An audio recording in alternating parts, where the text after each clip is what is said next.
অকালতে এৰি চিৰদিনৰ বাবেই গুচি গ'লগৈ সাংবাদিক কনক দেউৰীৰ সাংবাদিক পত্নী ৰুমা ইংটিপি। সংবাদ জগতৰ বাবে এক দুখ খবৰ। মধুমেহ ৰোগত আক্ৰান্ত হৈ যোৱা 8 ছেপ্টেম্বৰত দেহা অৱসান ঘটে উদীয়মান এই সাংবাদিকগৰাকীৰ।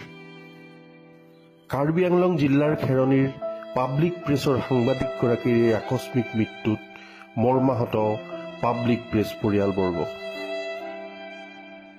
পাব্লিক প্ৰেছৰ গতিশীলতাত ৰুমা ইংটিপিয়ে আগবঢ়াই গৈছে নিস্বাৰ্থ অৱদান। স্বাভাৱিকতে পাব্লিক প্ৰেছৰ বাবে এই মৃত্যু এক অপূৰণীয় ক্ষতি। শোকসন্তপ্ত পৰিয়ালবৰ্গক সমবেদনা জ্ঞাপন কৰাৰ যেন আজি আমাৰ ভাষা নাই।